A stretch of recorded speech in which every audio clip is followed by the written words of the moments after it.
Exatamente às 6 horas, enquanto o amanhecer ainda despontava sobre o leste da Ucrânia, 4 drones FP-2 ucranianos levantaram voo silenciosamente de uma clareira na floresta e desapareceram no céu matinal. O seu alvo não era uma trincheira na linha da frente ou uma posição de artilharia, mas algo muito mais crítico: um comboio russo de combustível que se deslocava pela região ocupada de Luhansk.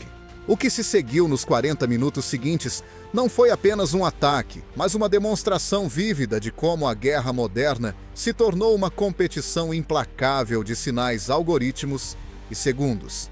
De acordo com imagens do campo de batalha e detalhes operacionais posteriormente confirmados por fontes ucranianas, os drones foram lançados de uma posição oculta a cerca de 8 quilômetros atrás das linhas ucranianas. O timing foi preciso.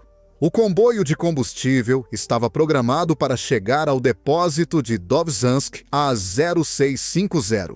Se perdesse essa janela, a próxima entrega só chegaria 3 dias depois. Numa guerra em que a logística decide a sobrevivência, este comboio era importante. Os operadores concentraram-se em pilotar 4 drones ao mesmo tempo, conduzindo-os através do espaço aéreo disputado. O que eles não viram foi o que aconteceu no momento em que as suas ligações de controlo entraram em funcionamento. Essas emissões de rádio iluminaram o espectro eletromagnético como um foguete. Em algum lugar ao norte deles, os sistemas de vigilância eletrônica russos já estavam a ouvir. A cerca de 20 quilômetros de distância, um veículo russo, R-9, 3-4 de localização automática, estava ativo desde a meia-noite. Por fora, parecia um caminhão militar comum. No entanto, no seu teto, 4 antenas parabólicas rotativas varriam frequências de 20 MHz a 3 GHz à procura de uma coisa: sinais de controlo de drones ucranianos. Quando as ligações FP2 foram ativadas, o sistema classificou-as em menos de 1 segundo. Padrões de frequência, potência de saída, comportamento de salto. Não eram drones russos, eram hostis. Uma única localização significava pouco. Uma linha num mapa estende-se até ao infinito, mas os russos nunca utilizam esse sistema sozinhos. Outro R-934, posicionado a 25 quilômetros de distância, detetou os mesmos sinais de um ângulo diferente. Ambas as transmissões foram enviadas para um veículo de comando, Barizog-2, um centro móvel de inteligência eletrônica que correlaciona dados em todo o setor. A matemática assumiu o controle. Medindo a pequena diferença no tempo de chegada do sinal, apenas frações de milésimos de segundo, o sistema calculou as diferenças de distância à velocidade da luz. Curvas hiperbólicas apareceram no mapa digital. Onde essas curvas se cruzavam com as localizações, surgiu uma localização precisa de lançamento. Desde a primeira detecção até as coordenadas confirmadas, todo o processo demorou pouco mais de 20 segundos. Essas coordenadas foram transmitidas instantaneamente para a unidade de fogo russa mais próxima. Uma bateria de foguetes BM-21 Grad estava a 31 quilômetros de distância. As ordens permanentes emitidas anos antes eram claras. A detecção de drones desencadeava fogo de supressão imediato, sem debate humano, sem hesitação. Enquanto os operadores ucranianos guiavam os seus drones em direção ao comboio, ouviram um som que todos os soldados experientes reconhecem. Não era o estrondo da artilharia, mas um rugido crescente e estrondoso, à medida que 40 foguetes eram acionados em rápida sequência. A bateria Grad tinha lançado uma salva completa. Cada foguete transportava mais de 6 quilos de explosivos rodeados por fragmentos de aço. Disparada em conjunto, a salva saturaria uma área de 600 metros por 600 metros.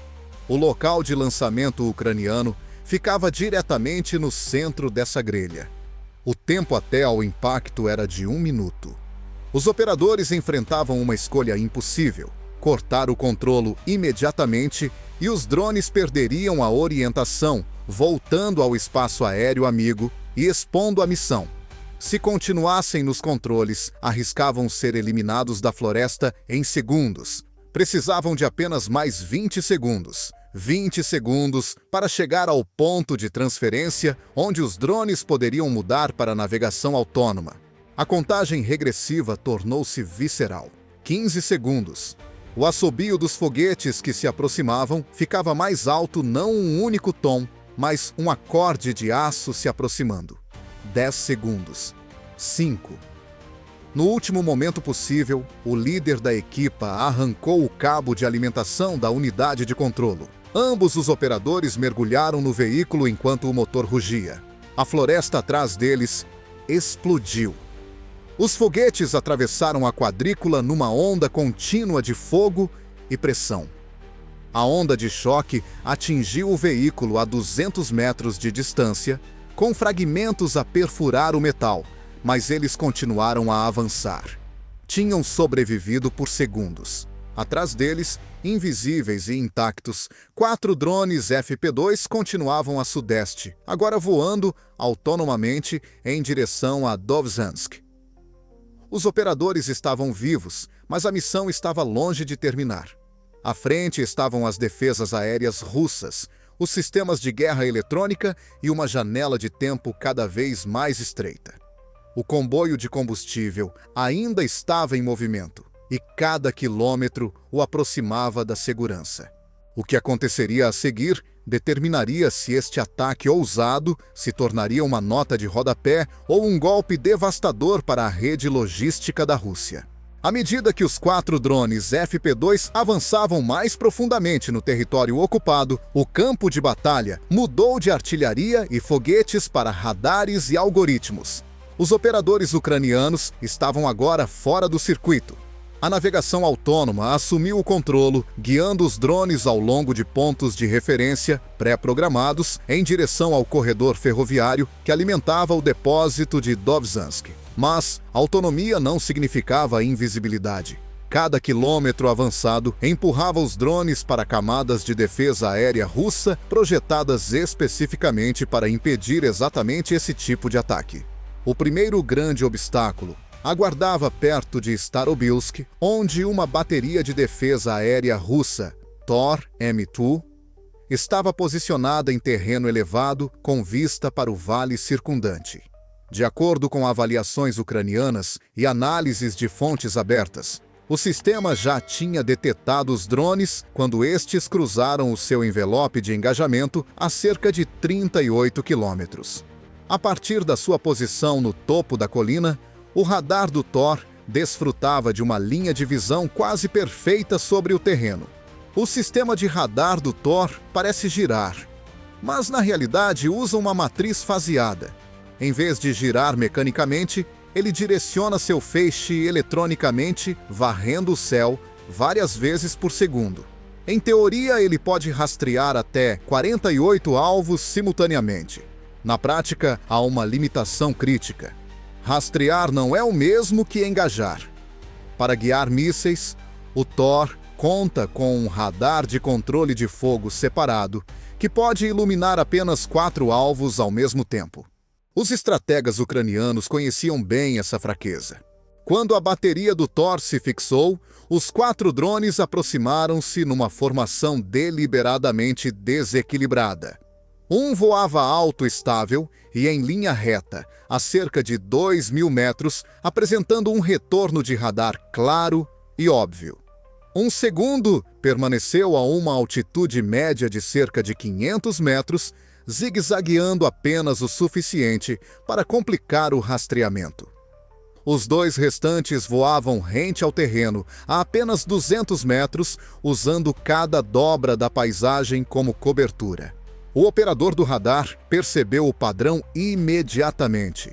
Quando o sistema mudou do modo de busca para o modo de rastreamento, o sinal mudou de pulsos intermitentes para iluminação contínua. Aquele momento foi crítico. Os drones baixos reagiram instantaneamente, mergulhando ainda mais perto do solo, raspando a terra para quebrar o bloqueio do radar. O Tor ainda podia rastreá-los, mas engajá-los esticaria seus limites. A doutrina padrão exigia disciplina com munições. Contra alvos múltiplos, as tripulações russas são treinadas para disparar 2 mísseis, avaliar o resultado e então disparar novamente se necessário. Lançar os 4 de uma vez arrisca desperdiçar toda a carga pronta em iscas. 2 mísseis 9M338 irromperam verticalmente de seus tubos de lançamento, subindo antes de mergulhar em direção ao alvo mais óbvio. O drone de alta altitude nunca se desviou. Foi projetado para não o fazer. O primeiro míssil detonou a metros de distância, liberando uma nuvem de fragmentos de tungstênio que se moviam mais rápido que o som. O drone desintegrou-se instantaneamente. No solo, a tripulação do Thor registrou uma morte limpa. Mas esse sucesso teve um preço. Enquanto o sistema se concentrava no engodo, os drones restantes exploraram a geometria e o terreno. Os 2 drones que voavam baixo desapareceram num vale fluvial mais profundo do que a terra circundante. A essa distância, a curvatura da terra e o terreno combinaram-se para criar uma sombra de radar. Mesmo o feixe mais ágil não consegue contornar o planeta. O drone de média altitude tentou um mergulho de última hora, mas o computador do Thor já tinha calculado a sua posição futura. O segundo míssil detonou exatamente onde se previa que o drone estivesse destruindo-o, com outra explosão de tungstênio. 2 drones abatidos. Restavam 2. Da perspectiva russa, isto parecia aceitável. Da perspectiva ucraniana, estava exatamente de acordo com o plano. Os drones sobreviventes eram os que transportavam ogivas reais. As aeronaves destruídas tinham trocado altitude e visibilidade por capacidade de sobrevivência, forçando a bateria Thor a gastar mísseis que custaram milhões de rublos. Reposicionar todo o sistema levou tempo. Radar desligado, veículos em movimento. Estabilização, recalibração. Quando a tripulação do Thor tentou readquirir os drones restantes, tinham ganho mais de 12 quilômetros. Eles apareceram brevemente na extremidade leste do vale. Mais 2 mísseis foram lançados com nuvens brancas, visíveis a dezenas de quilômetros de distância. Mas os drones caíram imediatamente em um corte ferroviário, desaparecendo mais uma vez. Os mísseis não encontraram nada além do ar vazio. Às 0622, ambos os drones FP2 saíram da zona de combate do Thor. À frente, o comboio de combustível já estava a abrandar, à medida que se aproximava do depósito de Dovzhansk. Os russos tinham parado os drones uma vez. Tinham gasto mísseis. Tinham reposicionado as defesas. Agora, recorriam à sua última e mais agressiva camada de proteção, a guerra eletrônica. E desta vez, a batalha seria travada não com explosões, mas com ruído. À medida que os 2 drones FP2 restantes avançavam para leste, o campo de batalha mudou mais uma vez. Os mísseis e o radar falharam. Agora os russos recorreram a uma arma que não deixa crateras nem fumo, mas que pode ser igualmente letal à guerra eletrônica. Estacionado dentro do depósito ferroviário de Dovzhansk desde a meia-noite estava um sistema de interferência R330ZL, posicionado especificamente para proteger a operação de transferência de combustível. Do lado de fora, o veículo parecia comum, mais um caminhão militar entre muitos outros. Suas antenas, no entanto, já estavam ativas, transmitindo um poder de interferência concentrado em um raio de 30 quilômetros. Às 0640, os 2 drones ucranianos cruzaram essa zona de morte eletrônica. O efeito foi imediato. Os seus receptores GPS, momentos antes sintonizados em 8 satélites com precisão de metros, ficaram subitamente cegos. Os sinais GPS são fracos quando chegam à Terra, pouco mais fortes do que o ruído de fundo. O interferidor russo transmitia a 100 watts a apenas alguns quilômetros de distância. A comparação era brutal.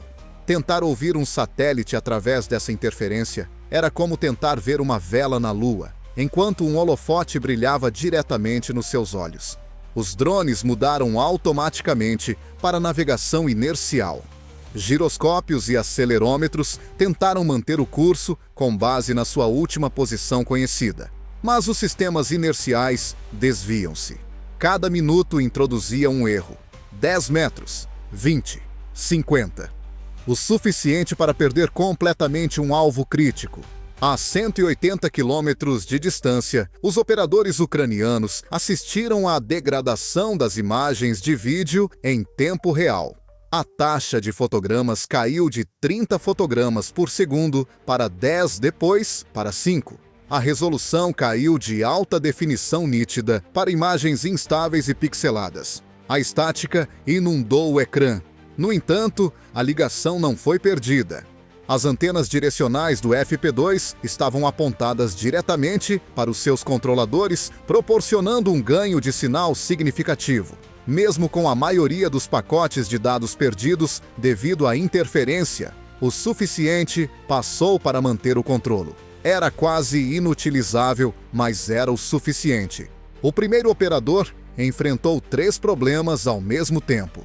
O atraso no controlo estendeu-se para quase meio segundo, com todos os comandos a chegarem atrasados, como se estivesse a conduzir um veículo no nevoeiro usando um espelho atrasado. A transmissão de vídeo congelou por segundos inteiros. Depois, saltou para a frente, mostrando o drone numa posição completamente diferente. Ele ajustou manualmente, diminuindo a exposição para reduzir o brilho, bloqueando o foco no infinito, para evitar que a câmera oscilasse, priorizando a taxa de fotogramas em detrimento da nitidez. 10 fotogramas desfocados por segundo eram melhores do que uma imagem estática perfeita. Através da estática, o depósito surgiu. Nas câmaras térmicas, Dovzhansk brilhava como uma cidade à noite. O metal retinha o calor de forma diferente do betão ou da terra. Os vagões cisterna, cada um transportando grandes quantidades de diesel, irradiavam o calor do sol do dia anterior. Eles apareciam como retângulos brancos brilhantes alinhados em formação perfeita. Linhas paralelas de calor marcavam os trilhos apontando diretamente para o alvo. O operador alinhou o seu drone com esses trilhos térmicos. Dentro do depósito, soldados russos estavam a concluir a transferência de combustível, bombeando diesel do comboio para tanques de armazenamento subterrâneos. O operador de interferência observou o pico do seu analisador de espectro enquanto forçava mais o seu equipamento. A interferência de barragem inundou bandas de frequência inteiras. A interferência pontual visava canais individuais. A interferência de varredura tentava prever o próximo salto do drone. Nada disso funcionou. O rádio do FP2 saltou por dezenas de canais, milhares de vezes por segundo, num padrão pseudo-aleatório. Mesmo cobrindo a maior parte do espectro, restavam lacunas estreitas, breves janelas por onde os pacotes de controlo escapavam. Os medidores de potência do interferidor subiram. O equipamento começou a sobreaquecer. Ainda assim, as ligações de vídeo persistiram. 2 drones, 5 quilômetros de distância, 90 segundos para o impacto. Às 0645, o primeiro FP2 desceu em direção à formação de caminhões cisterna. A imagem tremia, depósito estática, depósito luz de fogo, a piscar no ecrã. O operador ajustou os controlos 3 graus para a esquerda, alinhando-se com o terceiro caminhão cisterna. A altitude caiu para 300 metros. Os russos estavam agora a interferir na potência máxima, mas o drone continuava a aproximar-se. E em menos de 1 minuto, todo o depósito aprenderia que o domínio eletrônico não garante proteção. Às 0645, o primeiro FP2 atingiu o alvo. Viajando a cerca de 67 metros por segundo, o drone colidiu com o terceiro vagão cisterna no momento em que os operadores perderam quase todo o vídeo utilizável. A ogiva detonou com o impacto, liberando uma enorme onda de pressão. Os vagões cisterna são projetados para suportar tensão interna, não choques externos. O resultado não foi uma explosão limpa, mas algo muito mais destrutivo. A estrutura de aço rompeu-se violentamente, explodindo para fora como um recipiente cheio demais. Dezenas de milhares de litros de combustível diesel foram expelidos em um amplo cone, instantaneamente atomizados e inflamados. Uma parede de chamas correu ao longo do leito ferroviário, fluindo sob os vagões adjacentes. Câmaras térmicas gravaram a cena enquanto o depósito se transformava de um centro logístico organizado em um inferno crescente. A válvula de alívio de pressão do segundo caminhão-cisterna detectou o aumento do calor e abriu-se automaticamente. O vapor superaquecido foi libertado diretamente para as chamas. Segundos depois, uma terceira válvula abriu-se. Depois, uma quarta. Em menos de meio minuto, vários vagões estavam totalmente envolvidos, cada um adicionando mais combustível ao fogo. As assinaturas de calor fundiram-se numa única massa ofuscante. Os operadores ucranianos não comemoraram. O tempo era agora mais importante do que nunca. O segundo FP2 pairou à distância com o seu operador a observar a transmissão térmica à procura de sinais de que as reações secundárias estavam a diminuir. Se fosse demasiado cedo, o fumo e o calor iriam obscurecer o verdadeiro objetivo. Se fosse demasiado tarde, as medidas de emergência russas poderiam limitar os danos. Exatamente 30 segundos após o primeiro impacto, surgiram lacunas na saturação térmica. Através dessas lacunas, surgiu uma nova forma. Atrás do comboio em chamas, o contorno retangular do edifício de transferência de combustível tornou-se visível. Ao contrário dos vagões cisterna, essa estrutura abrigava enormes reservas estacionárias. Estimativas de inteligência apontavam para mais de 500 toneladas de diesel no interior armazenadas para distribuição posterior às unidades russas em todo o setor. O operador alinhou o drone com o edifício. Aproximando-se pelo leste, o segundo FP2 desceu de 400 metros, escolhendo um vetor a favor do vento para garantir que o fogo se espalhasse pelo depósito em vez de se afastar dele. A explosão térmica do comboio em chamas forneceu um ponto de referência nítido. A imagem era caótica: fogo, fumo, estática e, em seguida, clareza por uma fração de segundo. O suficiente. A 0646, o segundo drone entrou na sua descida terminal. O impacto foi devastador. A explosão inicial deformou os tanques de armazenamento, curvando o metal para fora sob pressão extrema. Por um breve momento, parecia que a estrutura poderia resistir. Então, a mistura de combustível e ar no interior atingiu um equilíbrio crítico. Nem muito rica, nem muito pobre. Perfeita para a combustão máxima. A explosão secundária foi enorme. As janelas se estilhaçaram em Dovzhansk, a 3 quilômetros de distância. A bola de fogo subiu bem acima do depósito visível, a quilômetros de distância. O choque no solo se espalhou para fora, sobrepujando quaisquer esforços de supressão restantes. Em menos de 60 segundos, os ucranianos transformaram um depósito de combustível totalmente operacional numa cratera em chamas. Os russos tinham defesas em camadas, radar, mísseis, interferentes. Tudo isso falhou em deter 2 pequenos drones. Quando os incêndios se estabilizaram, dezenas de milhares de litros de diesel foram destruídos ou tornados inutilizáveis. O tráfego ferroviário pelo depósito foi interrompido. A distribuição de combustível em toda a região foi interrompida da noite para o dia. As unidades que esperavam reabastecimento agora teriam que se deslocar a pé ou ficar paradas. No entanto, o significado do ataque foi além das chamas. Este não foi um ataque isolado. Foi uma mensagem. Uma demonstração de que nenhuma defesa, por mais profunda que fosse, poderia garantir a segurança da logística russa. E enquanto a fumaça subia sobre Dovzhansk, os estrategas de ambos os lados compreenderam a mesma verdade.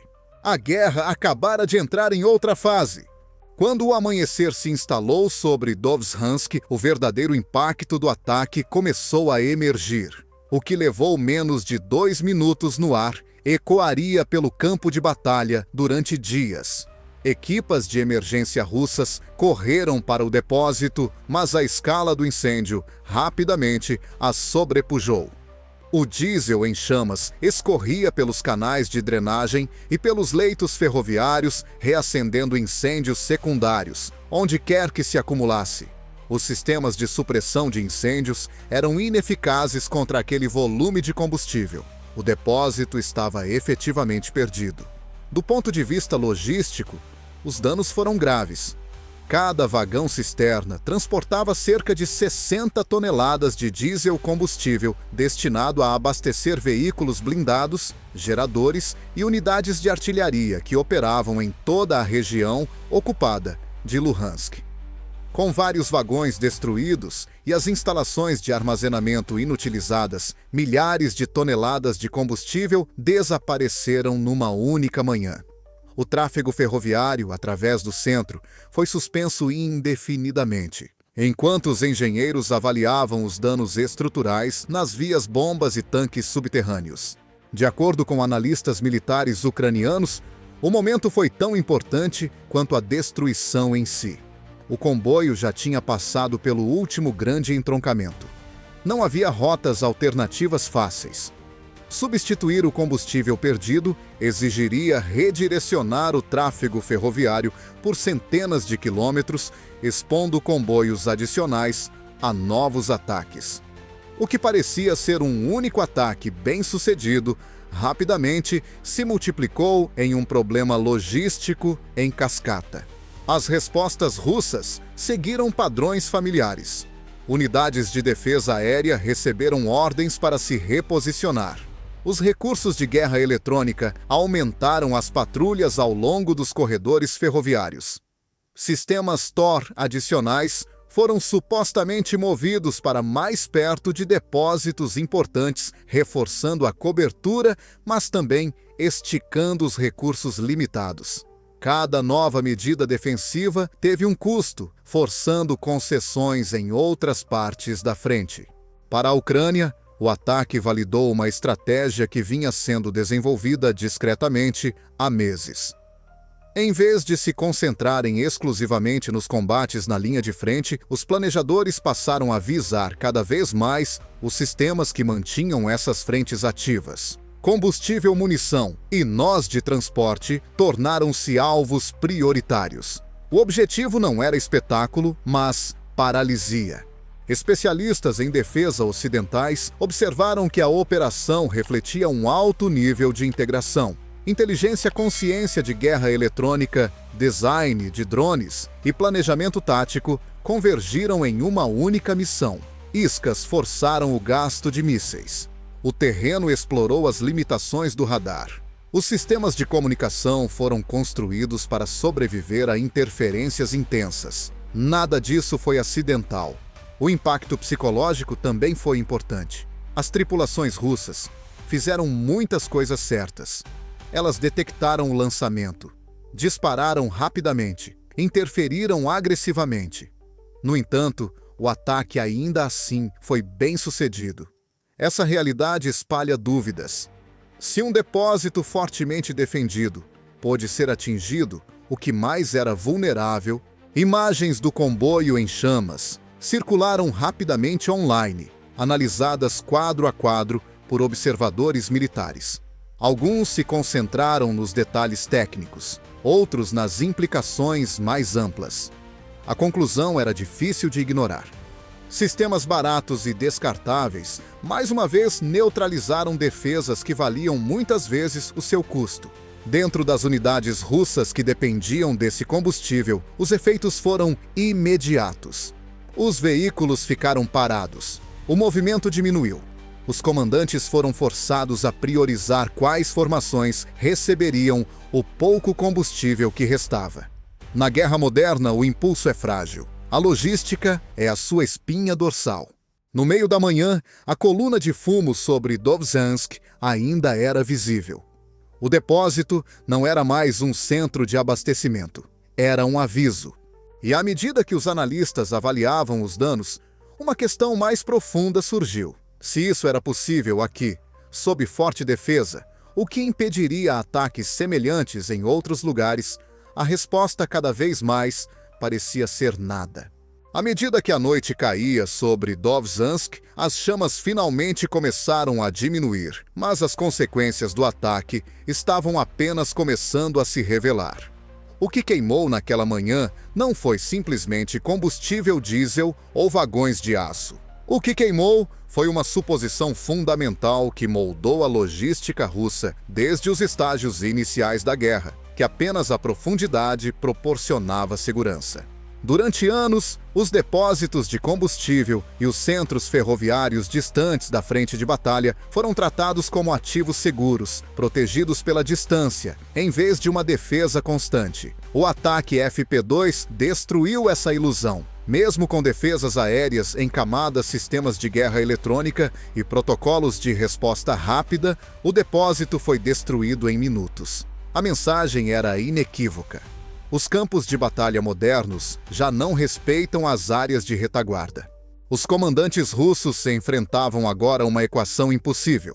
Para defender adequadamente todos os nós logísticos, seriam necessários mais sistemas de defesa aérea, mais veículos de interferência e mais tripulações treinadas do que seria realisticamente possível colocar em campo. Cada bateria Tor ligada à proteção do depósito, era um sistema a menos disponível para proteger as unidades em avanço ou os centros urbanos.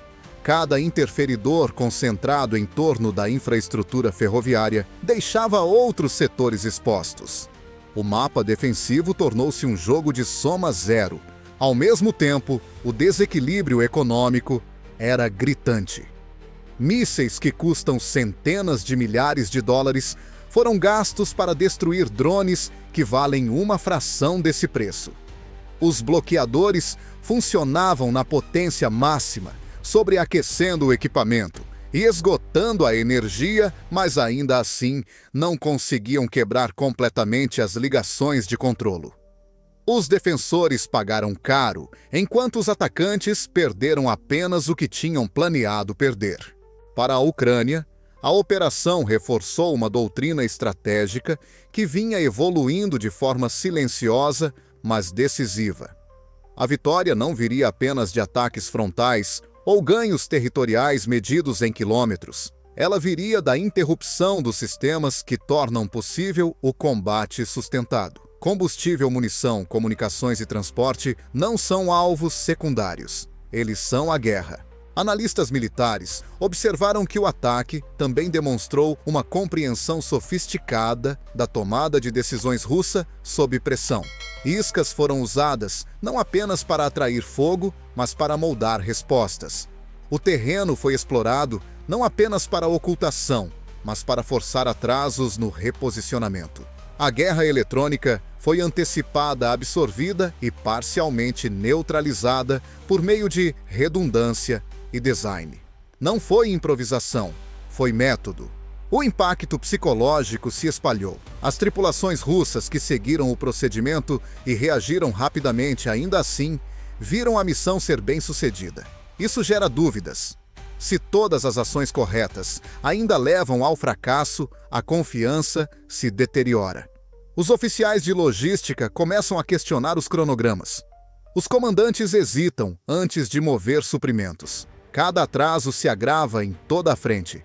No dia seguinte, imagens de satélite confirmaram danos extensos. As linhas ferroviárias permaneceram fechadas. Foram relatadas faltas temporárias de combustível em várias unidades na região. Os comboios de substituição teriam de percorrer rotas mais longas, aumentando a exposição a novos ataques. Uma operação bem-sucedida multiplicou-se numa desaceleração operacional mais ampla. A guerra mais uma vez adaptou-se. O que aconteceu em Dovzhansk não foi uma anomalia, foi uma antevisão.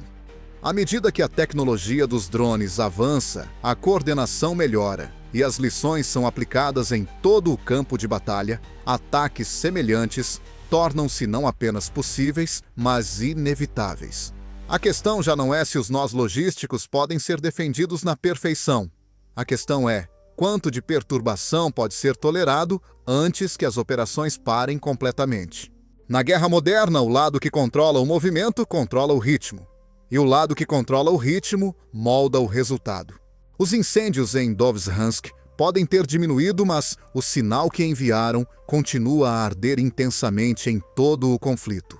Se esta análise o ajudou a compreender como o campo de batalha está a mudar, reserve um momento para se inscrever e obter análises mais aprofundadas das táticas, tecnologia e decisões que moldam esta guerra em tempo real. Partilhe as suas ideias nos comentários. Este ataque foi um ponto de viragem ou apenas o início de uma campanha muito maior contra a logística? A sua perspectiva é importante e a discussão continua abaixo.